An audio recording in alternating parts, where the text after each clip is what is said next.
집사람 인사하겠습니다. 주님 안에서 행복하세요. 인사하겠습니다. 자, 오늘은 이제 어린이 주일입니다. 아마 모든 한국 교회가 오늘 어린이 주일로 이렇게 지킬 거예요. 그래서 오늘 설교 제목을 아이들을 예수님께 데리고 온 부모님 이렇게 정해봤습니다. 자, 성경에 보면은 자식들에 대해서 하나님이 우리에게 주신 자식들이 과연 어떤 의미가 있는가, 여기에 대해서 가르쳐주는 말씀이 있는데 시편 127편 3절 말씀에 보면은 이런 말씀이 있어요. 보라, 자식들은 여호와의 기업이요 태의 열매는 그의 상급이로다, 이렇게 말하고 있습니다. 자식들은 여호와의 기업이요 태의 열매는 그의 상급이로다. 그러니까 자식을 하나님이 주시는 기업이라고 말씀을 하고 있고, 또 하나님이 주시는 상급, 열매라고 이야기를 하고 있어요. 여러분, 기업이 뭐예요? 기업, 하나님이 주신 기업. 구약 성경에 보면은 뭘 기업이라 그랬어요? 이제 이스라엘 백성들이 가나안 땅에 제일 먼저 들어갔을 때 하나님이 거기서 살 수 있는 생업의 터전, 땅이죠. 땅. 그 당시에는 농업사회니까 땅을 선물로 주신 것이죠. 그 하나님 주신 땅을 뭐라 그랬어요? 기업이에요. 그러니까 이제 요즘으로 말하면은 하나님이 여러분에게 직장이라든가 뭐 사업의 터전이라든가 생업의 터전을 말하겠죠. 하나님의 기업. 그것이 이제 먹고 살기 위해서는 가장 중요한 것인데, 오늘 하나님 뭐라 그러냐면은 땅이라고 하지 않고, 땅은 말하지 않고 자식들이 여호와의 기업이다. 자식이 하나님 주신 기업이다. 그렇게 말씀을 합니다. 그러니까 땅보다, 여러분 직장보다, 여러분 사업의 터전, 생업의 터전보다 하나님이 주신 더 귀한 기업이 뭐냐? 더 귀한 선물이 뭐냐? 자식이라 그거예요. 자식이 최고의 기업이다. 그렇게 말씀을 하고요. 그 다음에 이제 보면 태의 열매는 그렇게 나옵니다. 자식을 이제 태의 열매라고 다시 이야기한 거죠. 히브리 시의 특징이 보면 이제 한 이야기를 하고 그 다음 연에서 이야기할 때에 같은 이야기를 하는데 그 어휘도 좀 바꾸고 그렇게 함으로써 이제 반복을 하는데, 반복하면서 반복평이법이라 그래요. 내용을 더 깊이 있게 하거나 심오하게 하는 이런 식으로 시를 써요. 여기 보면은 태의 열매는 그러니까 자식이에요. 그런데 태의 열매 그랬으니까 어머니와의 관점에서 더 쓴 거죠.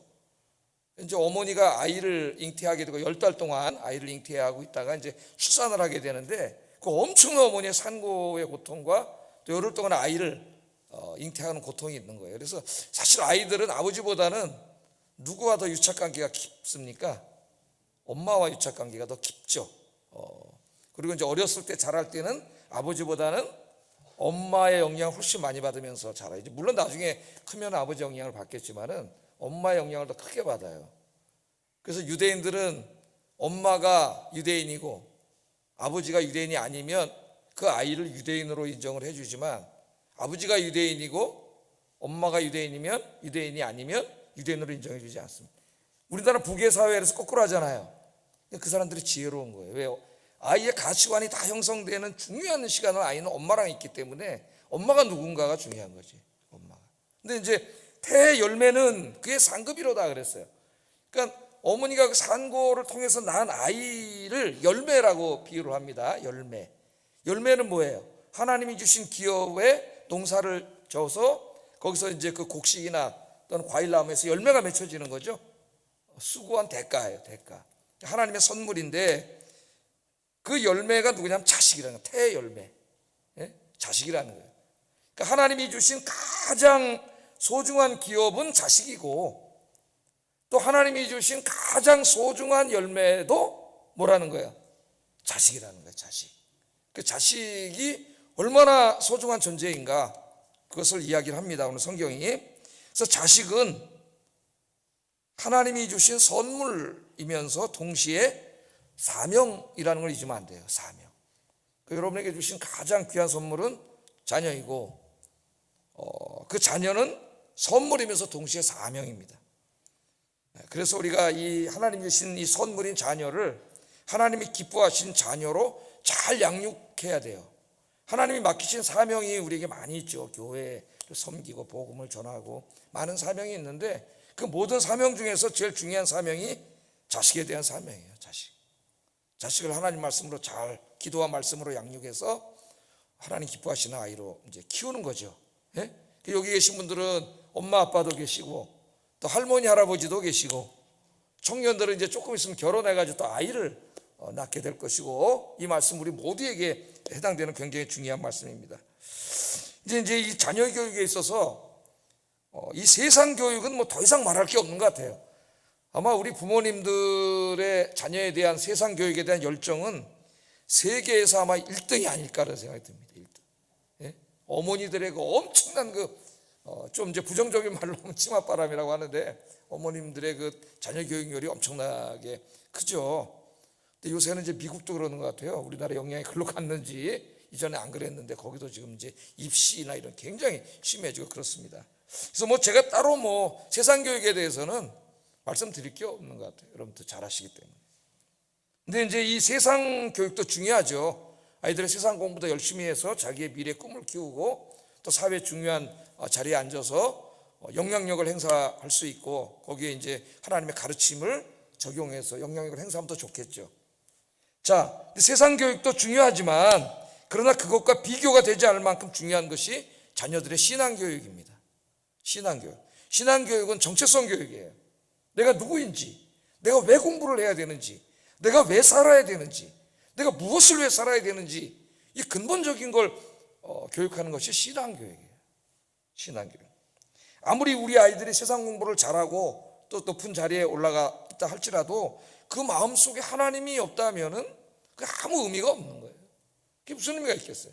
하나님이 없는데. 그래서 우리 부모님들이, 우리 또 할머니 할아버지들이 이 자녀들의 학교 공부에 관심을 갖는 만큼 신앙교육에 집중하고 관심을 가져야 됩니다. 학교 교육, 세상 교육에 얼마나 관심을 가져 엄마 아버지들이.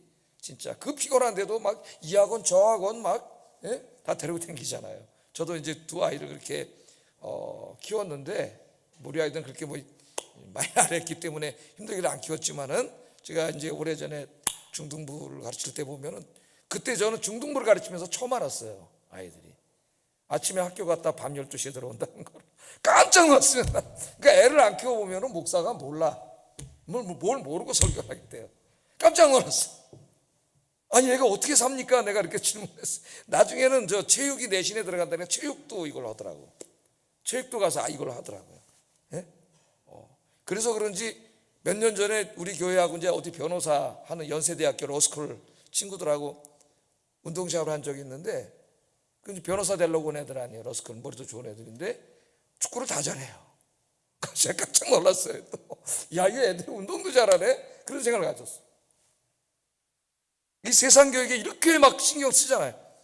근데 그거하고는 비교가 안 될 정도로 정말 우리가 더 많은 관심과 신경을 집중해야 될 것이 아이들의 신앙교육이에요. 신앙교육. 내 아이들이 하나님을 경외하는 아이들인지, 기도하면서 말씀으로 자란 아이들로 키우도록 신경을 써야 됩니다. 오늘 이제 본문에 보면은 그런 훌륭한 엄마 아버지가 나와요. 자녀들을 누구에게 데리고 나왔어요? 지금 데리고 어디 갔어요? 예수님께 데리고 나왔잖아요. 딴 데 안 가고 예수님께 데리고 나온 부모들이 등장하는데, 이 부모들이 예수님 말씀 듣고 또 막 안수도 받고 막 기도도 받고 막 그렇게 오는데, 자기만 온 게 아니라 자녀들을 데리고 왔다는 거예요. 이 부모님들은. 그러니까 성경에 나오는 많은 사람들이 있는데 훌륭한 부모님들입니다. 훌륭한 부모님들. 자녀들의 신앙에 정말 관심을 갖고 있는 그런 부모님들이고 할머니 할아버지들. 그래서 오늘 이제 어린이 주일을 맞이하면서 우리 아이언교 성도님들이 그런 부모님들이 되시기를 주의 이름으로 축복합니다. 다른 거에도 관심을 가져야 되죠, 물론.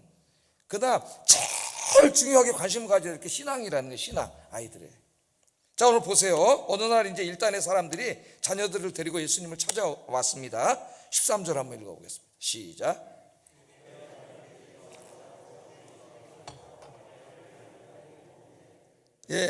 자, 어린아이들을 데리고 왔는데 왜 어린아이들을 데리고 왔는지 그 목적이 분명히 나와요. 이유와 목적이.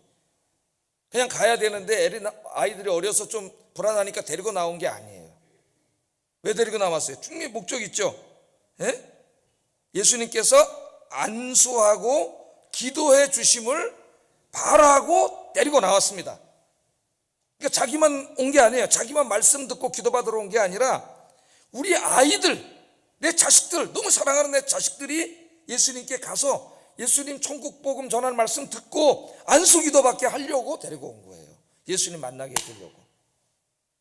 그러니까 이 부모님들의 그 가치관을 우리가 벌써 알 수가 있죠. 예? 성경을 읽어보세요. 여러분, 복음서를 읽어보면은 예수님 만나고 새로운 인생을 찾은 사람들의 이야기가 상당히 많이 나옵니다. 어떤 사람은 예수님 만나서 육신의 병을 고쳤고, 어떤 사람은 마음의 병을 치유받았습니다. 어떤 사람은 귀신의 권세에서 벗어나는 영적인 치유를 받았어요. 어떤 사람은 남을 속이고 착취하던 인생을 살다가 다른 사람을 돕고 사랑하는 삶으로 인격적인 치유를 받았습니다. 어떤 사람은 매춘하는 그런 인생을 살다가 주님을 만난 이후에 주님의 사역에 동참하는 도덕적인 치유를 받았어요. 자, 그런 많은 사람들이 나오는데 오늘 본문에 나오는 사람들은 위의 사람들과는 조금 다른 이유로 예수님을 찾아 나온 거죠. 자기의 이유, 자기가 아니라 자기 자식의 문제입니다.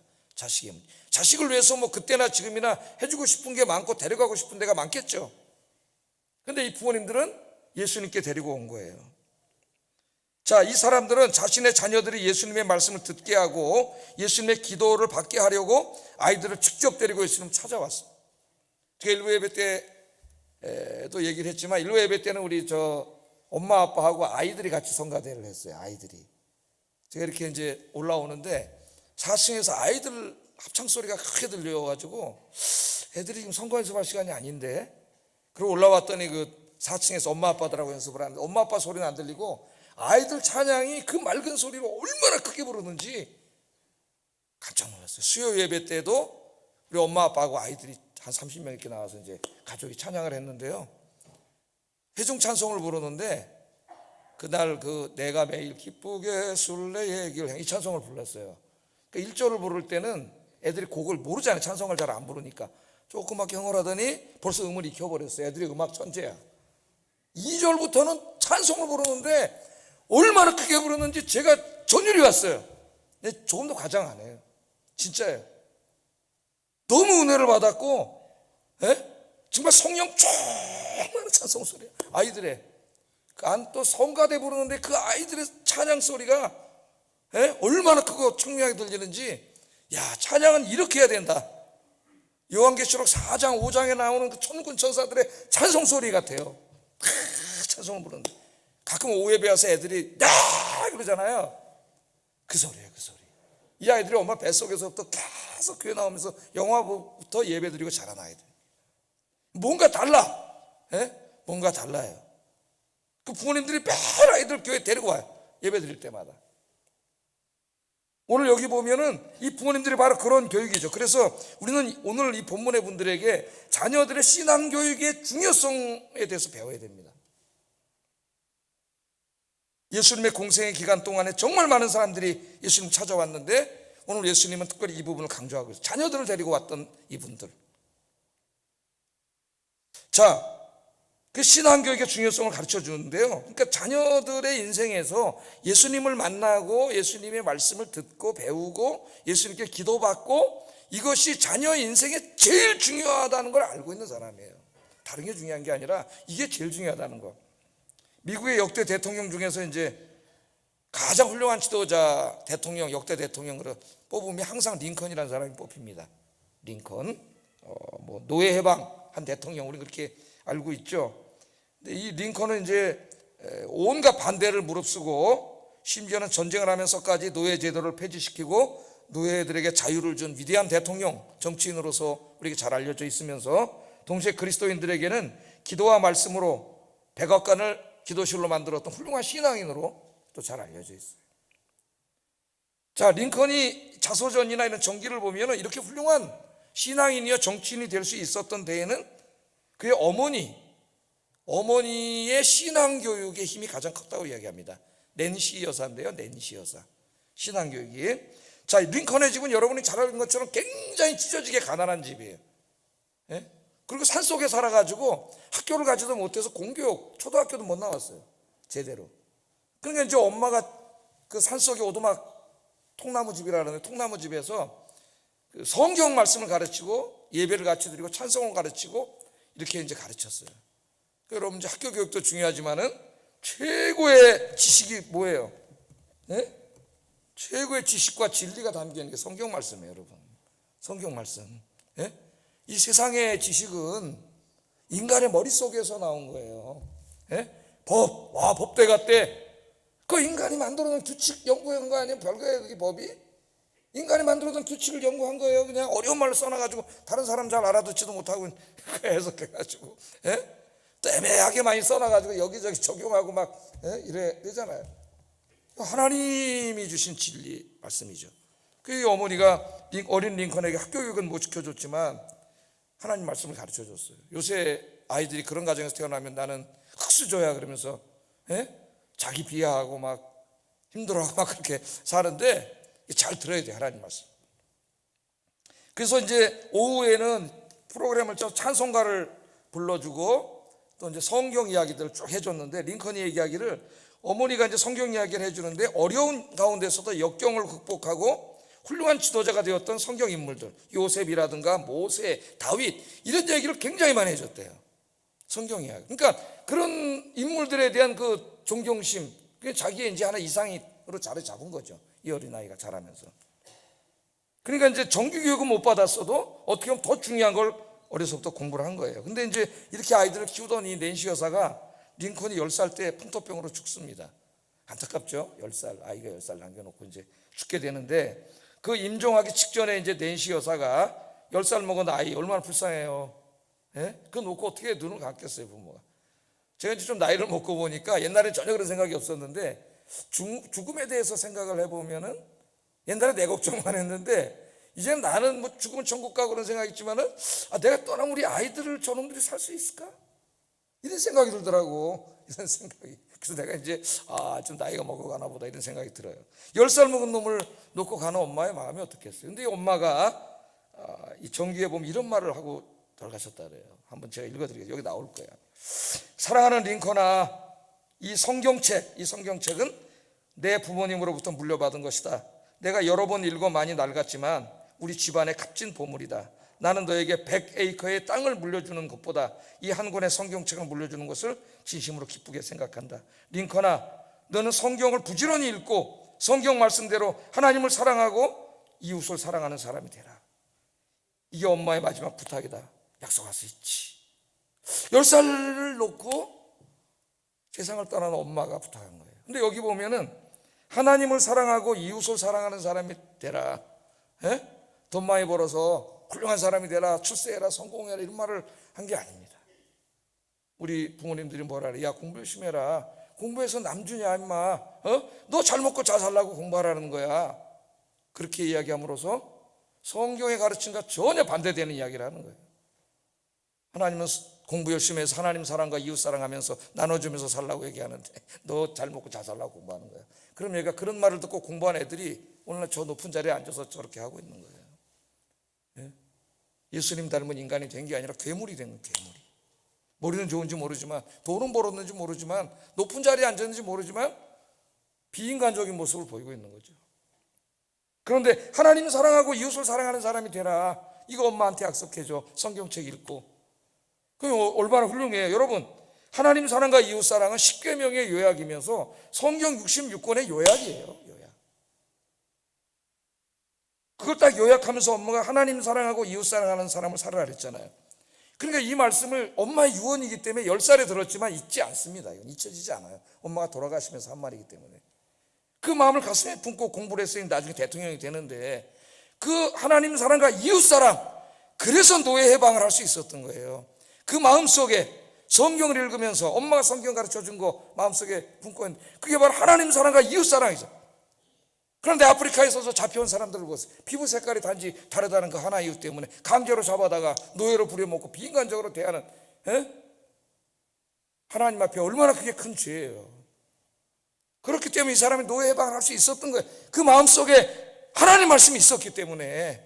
그 마음에 뭐가 있는가가 중요한 거죠, 사람에게는. 어린 링컨이 엄마 말씀대로 살겠다고 다짐을 하면서 그렇게 자라서 정치인이 되고 노예 해방을 했다는 거예요. 훗날 이 링컨이 자기 친한 친구 헌터라는 친구에게 자기 어머니에 대해서 감사한 말이 있습니다. 여러분, 자녀가 여러분 엄마 아버지에게 감사는 무슨 말을 할 수 있을까요, 여러분에게? 이렇게 감사했어요. 내가 아직 어려서 글을 읽지 못할 때부터 어머니께서는 날마다 성경을 읽어주셨고 나를 위해 기도하는 일을 쉬지 않으셨네. 통나무 집에서 읽어주시던 성경 말씀과 기도 소리가 지금도 내 마음을 울리고 있네. 나의 오늘, 나의 희망, 나의 모든 것은 천사와 같은 어머니에게서 물려받은 것이라네. 그랬다는 거예요. 여러분의 자녀들의 기억 속에서 여러분들 어떤 부모님으로 기억되기를 원하십니까? 이 나라의 희망은 아이들입니다. 이 나라의 미래도 아이들이고 이 교회의 희망도 아이들이에요. 아이들이 하나님의 말씀으로 무장하고 기도로 무장하여 어른이 되어 갈 때 이 땅과 한국교회 희망이 있지 않겠습니까? 여러분, 신앙과 하나님의 말씀으로 무장한 사람들이 사회 곳곳에 자리를 잡을 때 그때 이 나라의 비전이 있지 않겠어요? 우리 일제시대에 보면은 도산 안창호 선생이라든가 월남 이상재 선생이라든가 고당 조만식 선생이 장로님이시죠. 예? 이와 같은 훌륭한 기독교자들, 지도자들, 굵직굵직한 기독교 지도자들이 많이 있었어요. 그때 한국교회는 굉장히 작고 인원도 없고 가난한 교회였지만 훌륭한 기독교인들이, 지도자들이 많이 나왔는데 해방 이후에 한국교회는 엄청나게 양적인 부흥을 했지만은 지금까지 이런 걸출한 인물들이 나오지 못했습니다. 안타까운 거는 교회 메시지가 예수 믿고 돈 많이 벌고 잘 살고 부자 되고 이렇게 하다 보니까 기독교가 굉장히 저급한 기독교, 미신화되는 기독교가 되고 말았어요. 참으로 안타까운 거죠. 우리 아이들이 하나님을 경외하는 아이, 하나님을 예배하고 기도하는 아이, 하나님의 말씀을 늘 읽고 순종하는 아이로 그렇게 여러분 키우시기를 주의 이름으로 축복합니다. 제가 한번 설교 시간에 얘기했잖아요. 그 노벨 문학상을 받았던 러시아의 대문호인 솔제니친이 그 기자들과 인터뷰에서 노벨상을 받을 때 인터뷰에서 그렇게 말했다 그랬죠. 자기 조국에 대해서 말하면서 내가 어렸을 때 러시아, 제정 러시아 때 우리 할머니가 등에다 자기를 업고 이렇게 이제 동네에서 우리나라하고 비슷해요 얘기를 하는데 우리 러시아가 왜 이렇게 공산화가 됐느냐? 공산화가 돼서 교회가 다 불타고 목사들 다 잡혀가 죽고 선교사들 쫓겨나고 왜 이런 나라가 됐느냐? 왜 이렇게 망했냐? 러시아가 기독교 국가였잖아요, 여러분. 그 할머니들이 하던 말이 우리가 하나님을 떠났기 때문이야.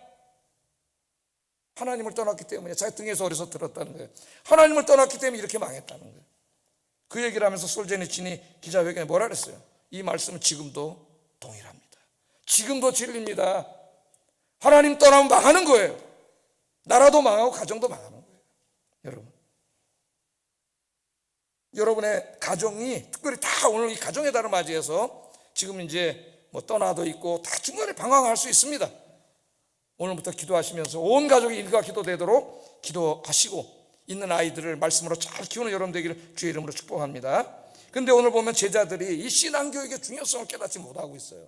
그래서 뭐라 그랬어요? 13절에 어린아이들을 데리고 오면 꾸짖었다 그랬어요. 왜 꾸짖었을까요? 아이들 교회면 어때요? 막 떠들고 뛰어댕기고 막 귀찮잖아요. 예수님이 계신 곳에 항상 사람이 많이 모였어요. 그러니까 이제 잘 자리 정리도 하고 이제 조용히 예수님 말씀 듣게 되는데 애들이 막 오니까 시끄러워지고 그러니까 꾸짖었고 쫓아버렸다. 절로 가라. 아이들을 사랑으로 잘 맞아주지는 못할 망정 꾸짖었어요. 그러니까 아이들이 얼마나 중요한 인물인지를 모르는 거예요. 이 아이들이 믿음으로 자랐을 때 나중에 어떻게 되는지를 생각하지 않은 사람들이에요. 교육은 저는 그렇게 생각합니다. 교육은 민둥산에 나무를 심는 것과 같다. 제가 교사들 교육할 때 늘 하는 말이에요. 민둥산에 나무를, 민둥산, 우리나라 산이 옛날에 다 민둥산이었어요. 제가 어렸을 때 보면은 지금은 막 울창한 숲이 있지만 그 옛날에 박정희 대통령 때 다 심은 거고 다 민둥산이었어요. 남산, 제가 어렸을 때 남산에 살았기 때문에 잘 알죠. 나무도 별로 없고 사람들이 막 뛰어들면서 거기 막 똥 싸고 오줌 싸서 냄새나고 막 그런 곳인데 어느 날부터 거기 그린벨트에 설치하고 척조망 치고 못 들어가게 하고 나무 심어서 오늘 이게 된 거예요. 여러분, 이 민둥산에 나무를 심으면 묘목들을 조그만 거를 갖다 심잖아요. 그 맨 처음에 아무 태도 나지도 않아요. 저거 왜 심지? 저게 언제 커서 숲이 될까? 그런 생각을 갖습니다. 그런 나무를 심는 사람은 미래를 보고 심는 거지, 꿈을 심는 거예요. 시간이 지나면 그 묘목들이 자라서 큰 거목이 됩니다. 그리고 숲을 이루게 되는 거예요. 우리나라 숲처럼. 제가 어려서 살던 곳 철거를 했습니다. 우리나라 아마 서울시 철거한 1호, 2호 정도 철거한 그 동네죠. 약수동, 옥수동, 금호동 쭉 철거를 했는데 그 철거한 저기 약수동, 한남동 쪽으로는 아파트를 줘가지고 지금 제일 비싼 동네입니다. 부자들이, 그 당시에는 좀 가난한 사람들이 살았어요. 부자들이 사는 동네가 돼요. 그 뒤쪽으로는 이제 이렇게 제방공사를 해서 묘목을 심었더라고요. 어려서. 그리고 이제 한 50년이 지났는데, 거의 50년이 지금 가보면 그 울창한 숲을 이루고 있어요. 맨 처음에 많은 나무를 심었는데 울창한 숲을 이루고 있어요. 야, 그래서 교육은 어린애를 교육시키는 건 아무것도 보이지 않아. 돈만 들어가고 재정만 많이 나가고. 제가 다른 교회 있을 때 보니까 이 교육위원회 하는데, 야, 이거 수련회 하는데 1년에 교회가 좀 크다 보니까 몇 억씩 나가는, 이거 꼭 해야 됩니까? 그런 사람들 있어요. 매년 반복하고 그러는데 교육의 중요성을 모르는 거죠. 그러니까 막 그런 얘기를 하는 거예요. 이 아이들이 자라서 어떻게 될지 생각을 안 하는 거예요. 우리 교회도 보면은 제가 와서 청년이었고 중고등학교였던 아이들이 지금 자라가지고 결혼을 해서 막 아이를 둘, 셋 막 나가지고 가정을 이루고 지금 직장에 다 이렇게 직장을 가지면서 그 친구들이 지금 교회에 많은 헌신도 하고 재정적으로도 도움이 되고 그러고 있어요. 놀라운 일이에요. 놀라운 일이. 예? 교육은 바로 그런 거다. 교육은 교회 기능 중에 가장 중요한 기능 중에 하나가 신앙 교육을 통해 사람을 키우는 것입니다. 어린아이들에게 하나님의 말씀, 성경을 가르치는 게 가장 중요한 것이죠. 그래서 하나님은 어려서부터, 언제부터 성경을 가르쳐야 되느냐, 어려서부터 자녀들에게 하나님 경외하는 법과 성경을 가르치라고 명령하셨어요. 그 유명한 말씀, 샤마 이스라엘. 샤마 이스라엘은 안 믿는 사람도 다 알아요. 이더인의 교육 때문에. 샤마 이스라엘, 이스라엘아 들으라. 그러고 주신 말씀이 뭐예요? 신명기 6장 4절 9절이에요. 신명기 6장 4절 9절. 물 한 모금 먹고, 이스라엘아 들으라. 우리 하나님 여호와는 오직 유일하신 여호와이시니 너는 마음을 다하고 뜻을 다하고 힘을 다하여 네 하나님 여호와를 사랑하라. 오늘 내가 네게 명하는 이 말씀을 너는 마음에 새기고 네 자녀에게 부지런히 가르치며 집에 앉았을 때든지 길을 갈 때든지 누워있을 때든지 일어날 때든지 이 말씀을 강론할 것이며 너는 또 그것을 내 손목에 메어 기호를 삼으며 내 미간에 붙여 표로 삼고 또 내 집 문설주와 바깥문에 기록할지니라. 아멘. 제가 얼마 전에 몇 년 전에 신명기 새벽 기도할 때 제가 강의를 해서 올려놨는데 이 신명기 말씀 강의한 적이 있어요. 자, 제일 먼저 하나님 뭐라 그랬어요? 엄마 아버지가 먼저 하나님의 말씀을 마음에 두라 그랬어요. 자녀들이 볼 때 엄마 아버지 마음속에 맨날 세상하고 돈밖에 없어, 하나님 말씀은 없고, 그러면 안 됩니다. 하나님 말씀을 마음에 두고, 그렇게 말합니다. 인간의 마음은 한 사람의 지성과 의지와 성품의 중심이에요. 우리는 우리의 지성과 의지와 성품의 중심에 다른 걸 놓으면 안 됩니다. 다 우상이에요. 하나님의 말씀을 둬야 돼요. 하나님의 말씀을 늘 하나님의 말씀을 읽고 듣고 묵상하고 암송하는 그런 하나님이 여러분 삶의 중심이 되는 부모님들 되시기를 주의 이름으로 축복합니다. 그 다음에 이 하나님의 말씀은 내 가정의 중심이 되게 하라 그랬어요. 가정에. 여러분 가정에 뭐가 중심입니까? 하나님께서는 가정에서 자녀들에게 하나님 말씀을 부지런하게 가르치라. 목사에게 주신 말씀이 아니에요. 엄마 아버지에게 주신 말씀이에요. 얼마나 실천하고 있을까요? 부지런하게 가르치라. 집에서도 길을 갈 때에도 누워있을 때에도 일어날 때에도 하나님 말씀을 강론하라. 부모들에게 말씀하셨습니다. 또한 하나님의 말씀은 손목에 메어 기호로 삼고 미간에 붙이고, 좀 상징적인 의미도 있지만 집 문설주에 붙이라 그랬어요. 유대인들은 지금도 이 말씀을 문자적으로 순종해가지고 집 문설주에 메주조트라고 하는 통을 만들어 달아놔요. 그러니까 미국에 가서 유대인 집은 금방 알아요. 메주조트 통이 달려있어요.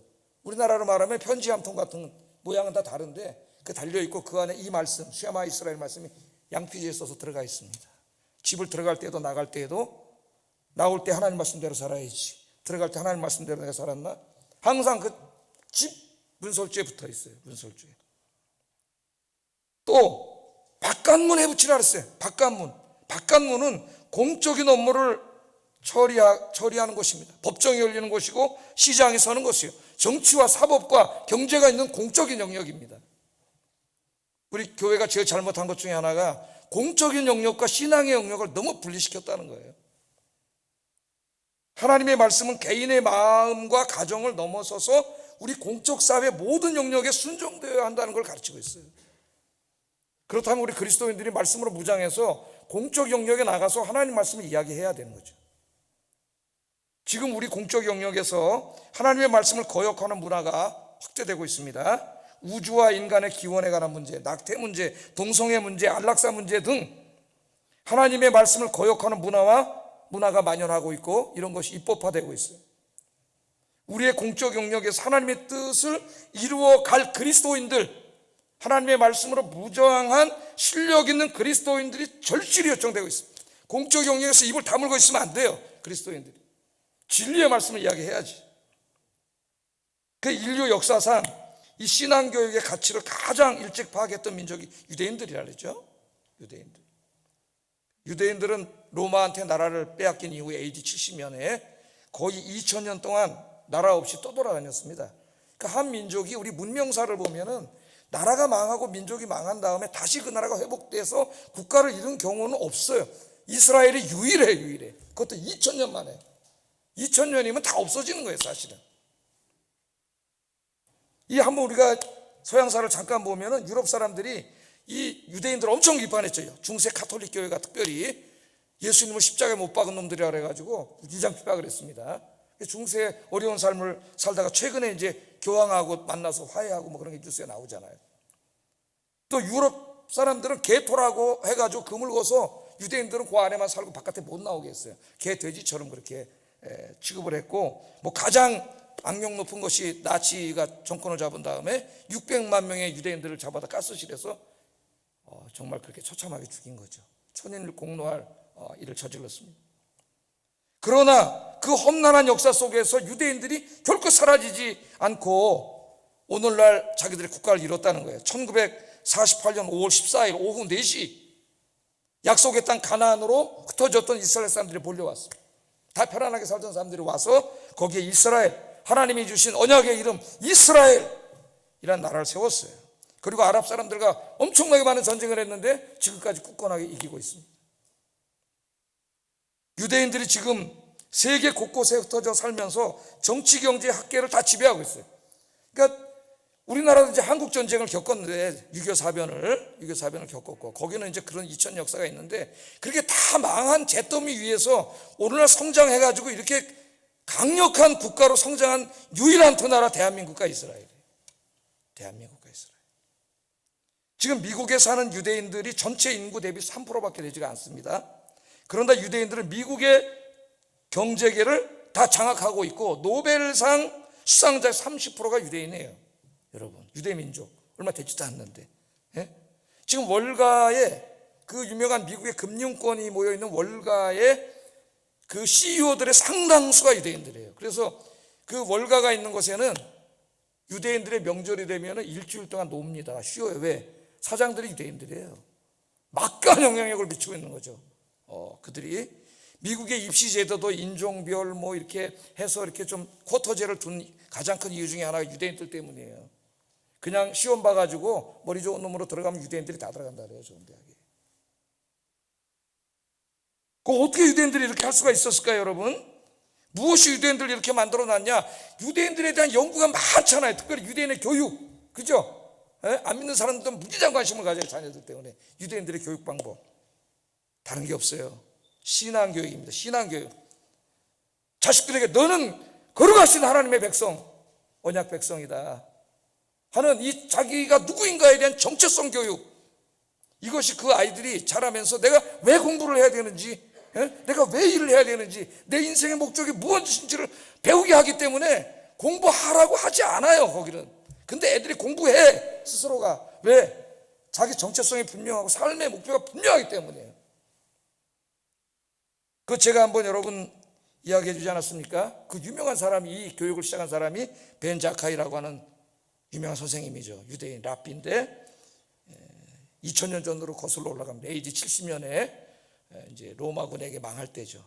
AD 66년부터 유대인들이 반란을 일으켜가지고 그 당시에 이제 겁도 없이 대로마 제국과 전쟁을 치러서 이제 그 유명한 유대 전쟁이 일어나게 되는데, 그때 이제 계속 로마인들이 포위를 하고 있어가지고 이제 다 망하게 생겼습니다. 근데 이때 유대인들의 그 예루살렘 성전을 장악하고 있던 사람들이 가나임이라고 하는 사람들인데 과격파예요. 열심당원 중에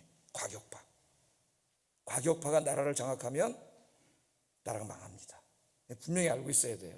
과격파에. 그래서 결사항전을 이야기했어요. 우리는 마지막 한 사람까지 싸우다 죽는다. 일본 사람들이 배워갖고 나중에 대동아 전쟁할 때 가미가제 특공대, 그래서 사이판 옥새, 뭐 어디 옥새 그런 거 많이 들어보셨잖아요. 옥새는 와전 옥새의 준말로 기화가 돼서 남는 것보다 옥이 돼서 부서지자는 말이에요. 그래가지고 젊은이들을 전쟁터로 몰아내가지고 그 조그만 비행기 하나 타고 가서 다 그 미국 잠수함 군함에 자살, 그 젊은이들 군국주의자들이 뭐라고 다 죽였잖아요. 그 아이들. 그러면 그 다음 신문에 사이판 옥새, 뭐 어디 옥새에서 막 영웅화시키는, 조심해야 되죠. 그런데 거기서 배운 거야. 이 사람들 결사항전 성문을 다 닫았어요. 한 사람도 못 나가. 다 죽기까지 싸워야 돼. 근데 이제 30년 전에, 40년 전이죠. 이때로 전에 예수님의 설교를 듣고 그리스도인이 된 사람은 예수님이 예루살렘 성전을 보면서 멸망을 예언했잖아요. 다 빠져나갔다 그래요. 교회사 보면 예수님 말씀 순종하지 않은 자들은 이제 불신앙자들 거기 남아서 다 죽게 되는데, 자, 벤 자카이라고 하는 선생이 이때 예루살렘에 갇혀 있었어요. 제가 한번 얘기해서 여러분 잘 아시고 갇혀 있었어요. 생각을 해보니까, 미래를 생각해 보니까, 자, 여기서 다 죽으면 오늘 우리 유대인들, 이스라엘 백성들, 언약 백성들 다 죽으면은 없어지는 거 아닙니까? 야, 결사항전이다. 한 놈도 못 나간다. 우리 다 죽자. 젊은이들이 열광할 수 있는 말이지만은 무책임한 말이에요. 그런 말 섞으면 안 돼. 지금도 다 죽으면 어떻게? 그래서 벤 자카이가 이렇게 하면 안 되겠다. 근데 못 나가요. 지금 과격분자들이 다 자꾸 문을 잠고 나가면 죽여요. 그래서 생각을 하다가 지혜를 짜냈어요. 내가 어떻게든지 나가서 저 로마 장군을 만나야 되겠다. 그때 로마 장군이 베시파시아누스, 영어 발음으로는 베스페시안 이런 사람인데, 나가서 나갈 길이 없잖아. 그러니까 이제 소문을 내겠어요. 벤 자카이 선생님이 돌아가셨습니다. 소문이 나니까 이제 유대인들이 깜짝 놀랐죠. 이 존경하던 선생님 돌아가셨다 그러니까. 그래서 가짜 장례식을 치르고 산채로 관 속에 들어가, 무덤은 바깥에 해야 되기 때문에 성문을 나간 거예요. 장례식 때문에. 그렇게 나가서 이제 베스페시안 이 장군을 만나요. 근데 그 당시엔 장군이었는데 만나자마자 황제요 이렇게 부릅니다. 베스파시안이 깜짝 놀랐어요. 나는 황제가 아니요. 그런 거예요. 이게 왜 만나줬느냐? 너무나 유명한 유대 선생이기 때문에 만나준 거예요, 이 사람이. 나 황제가 아니요. 근데 갑자기 전령이 들어오더니 지금 로마 원로원에서 황제가 갑자기 죽어가지고 당신을 황제로 임명했습니다. 그래서 이 사람 깜짝 놀랐겠죠. 이 벤자카의 그 해안에 깜짝 놀랐어. 그 당신 소원이 뭡니까? 하나 들어주시겠습니까? 네, 소원이 하나 있습니다. 하나 들어주세요. 그 소원이 뭡니까? 약속을 했습니다. 자, 생각을 했어요. 예루살렘을 파괴시키지 말아달라고 부탁할까? 근데 그거는 불가능해요. 왜냐하면 로마는 로마법에 의하면 점령한 성은 파괴시키게 돼 있어요. 이거는 부탁할 수 없는 거예요. 야, 그러면 건물 하나 정도는 좀 지켜달라 그러면 들어주지 않을까? 성전이 생각이 났어요. 성전 건물. 그러나 성전 건물이 남아있다고 해서 그게 자기 민족을 지킬 수 있는 건 아니에요. 그래서 결정을 했습니다. 이 벤 자카이는 자기가 뭘 구하기로 했냐면 토라와 그것을 가르치는 랍비 선생님들을 지켜달라고 해야 되겠다. 그 생각을 했어요. 결정을 내렸습니다. 그게 이제 예루살렘 안에 야브네라고 하는 거리에 있었는데, 야브네 거리는 일반인들이 볼 때는 굉장히 가난하고 그런 다 좀 낙후된 곳이에요. 근데 거기에 랍비 학교가 있었고 랍비 선생님들이 있었어요. 그래서 이 베시파시안에게 부탁을 합니다. 야브네 거리를 지켜주세요. 그랬더니 이 사람이 들으니까 이게 아무것도 아니야. 예루살렘 성 안에 조그만 거리 하나인데, 그걸 못 지켜주겠냐. 그 약속을 한 거예요. 그 로마 군단이 다 돌아와서 싹 다 죽었습니다. 다 죽었는데 약속한 대로 이 야브네 거리를 지켜준 거예요. 그래서 거기서 벤 자카이와 랍비들이 아이들에게, 그 어린 아이들에게 토라, 하나님의 말씀을 가르치기 시작한 거지. 애들에게. 이게 이 랍비 교육의 시작이에요, 여러분. 이 중요성을 한 사람에 의해서. 그래서 교육을 시킨 거죠. 이 교육 때문에 2000년 동안 넘는 그런 박해 속에서 나라도 없이 떠돌아다니는 민족들이 2000년 만에 다시 나라를 이룰 수 있었고, 조금 아까도 제가 말했지만 이스라엘과 대한민국은 지금 세계적인 경제 강국이죠. 이스라엘은요, 냉장고, 자동차 이런 건 못 만들어요. 왜냐하면 아랍인들이 포위하고 못 나가. 육로로 못 나가기 때문에 수출을 못 해요. 그건 좌절한 게 아니라 그런 비행기, 전투기, 중요한 데 들어가는 중요한 그 칩을 개발했어요. 이스라엘이 아니면 아무것도 못 만들어요. 비행기도 못 떠요. 대단한 사람들이죠. 그러니까 그 사람들이 그렇게 그걸 만드는 거예요. 그게 다 이 교육에서 시작된 거죠. 우리도 일제시대 때 보면은 정말 도시락을 던져서 독립운동한 사람도 있고 목숨 걸고 싸운 사람 다 훌륭한 사람들이지만은, 그러나 도산 안창호 선생은 교육을 강조했지, 교육을. 예? 야, 그것도 훌륭하지만 다 나가서 젊은이들이 죽으면 이 나라의 미래는 누가 도대체 책임을 져요? 예? 누군가는 살아남아야 되잖아요. 근데 살아남는 사람 교육을 시켜서, 공부를 시켜서 지식인을 만들어가 이 나라를 이끌어갈 지도자가 있어야지. 그 교육을 강조한 거예요. 교육을, 학교를 만들고. 그러나 그 사람이 인기 없어요. 인기가 없어. 누가 인기 있어? 사이다 발언하고 막 요새 우리나라 지금 완전히 양극화돼서 거의 미친 사람들이 양쪽에 지금 그러고 있잖아요. 지금 미친 사람들이에요. 내가 볼 때 정신을 차려야 돼. 나머지 이 온건한 그리스도인들이. 이스라엘을 지킨 것은 신앙교육이라는 거 잊지 마세요. 신앙교육. 예? 우리는 하나님의 선택받은 백성, 언약 백성, 거룩한 백성이다.